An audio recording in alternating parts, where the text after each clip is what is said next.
নমস্কার দর্শক, আমি দুর্লভ আর আপনারা দেখছেন দুর্লভ বাংলা। দর্শক, আজকে এই ভিডিওতে আলোচনা করব যে এই সিএএ, আপনারা জানেন যে কিছুদিন আগে এই সিএএ কিন্তু লাগু হয়ে গেছে। তো এই যে লোকসভা ভোটের আগে সিএএ লাগু হয়েছে, তো এটা কতটা যুক্তিযুক্ত এবং কি কেউ বলছে কি এই সিএএ লাগু হওয়ার কারণে কোনো রাজনৈতিক মতলব আছে, ভোট পাওয়ার মতলব আছে, তার জন্য লোকসভা ভোটের আগে এই সিএএ লাগু করলো।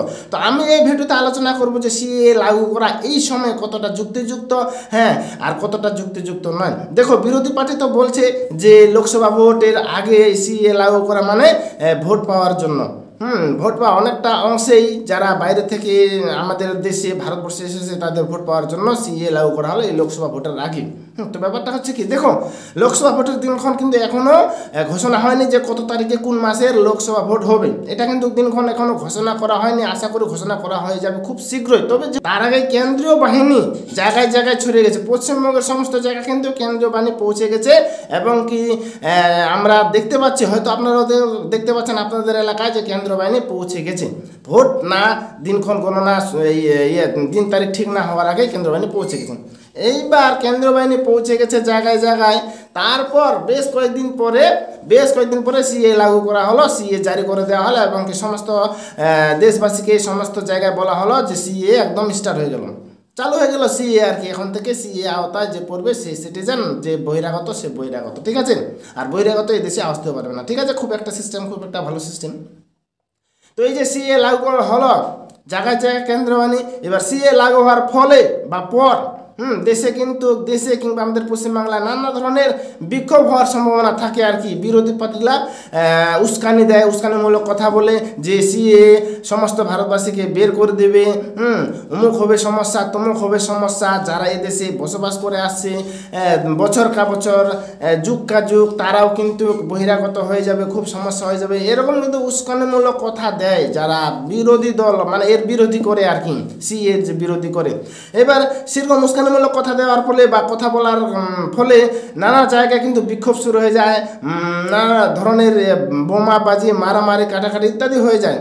এইবার সেটা না হওয়ার কারণে কেন্দ্র বাহিনী আগে পৌঁছাই দিয়েছে আমাদের পশ্চিমবাংলায় এবং তারপরে ঘোষণা করা হলো যে সিএ।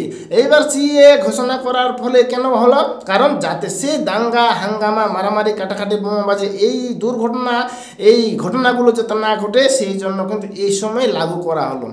এতে তো সঠিক সময়, এটাই হচ্ছে সঠিক সময় যে সব জায়গায় কেন্দ্র বাহিনী থাকবে এবং কি তখনই সিএ লাগু করা হবে এবং কি যাতে কোনো দুর্ঘটনা তাতে হবে না আর কি, কোনো মারামারি ঘটনা, এরকম কোনো ঘটনা ঘটবে না আর কি। আর এটাই হচ্ছে সময়, ঠিক। আর এই সময় যদি না করা হতো, অন্য সময় যদি করা হতো, তাহলে হয়তো কেন্দ্র বাহিনী থাকতো না, জায়গায় জায়গায় মারামারি, দুর্ঘটনা, নানা রকম উস্কানিমূলক কথা হতো। আর এই কয়েকদিনের মধ্যে যদি লোকসভা ভোটের দিনক্ষণ ঘোষণা করে দেয়, তাহলে এই দেশের বলতে পশ্চিমবাংলার শাসন ব্যবস্থা কিন্তু বা আইন শৃঙ্খলা কিন্তু রাজ্য পুলিশের হাতে থাকবে না, তখন চলে যাবে কমিশন, হ্যাঁ, ইলেকশন কমিশনের হাতে চলে যাবে।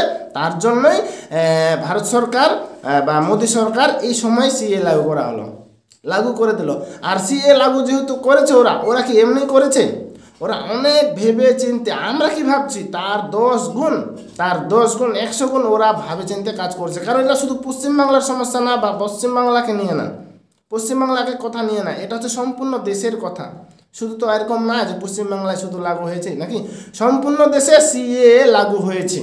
তাহলে সমস্ত রাজ্যের কথা ভেবে তাদেরকে করা হয়েছে, মানে তার চিন্তা ভাবনা করেছে যাতে কারো অসুবিধা না হয়, যারা ভারতবাসী তাদের যাতে কোনো ধরনের সমস্যা না হয় সেই ধরনের চিন্তা ভাবনা করে তারা কিন্তু সিএ লাগু করেছে। কারণ সংবিধান একটা কিন্তু ছোট ব্যাপার না, সেখানে অনেক ধরনের মানুষ থাকে, অনেক ধরনের বিবেচনা করা হয়, অনেক ধরনের কথাবার্তা শোনা হয়, অনেক ধরনের সমস্যার কথা শোনা হয়, অনেক ধরনের সুবিধার কথা শোনা হয়। এই সব তথ্যগুলো শোনার পর তখন কিন্তু সংবিধানে বিল পাস হয় যে ঠিক আছে সিএ লাগু করা হচ্ছে, একটা প্রসেস থাকে কিন্তু। এবার সেই প্রসেসটাকে যদি বলে সিএ বিরোধী লোকরা যে না এটা হচ্ছে ভোটের জন্য, তার জন্য ভোটের আগে এটা ঘোষণা করলো।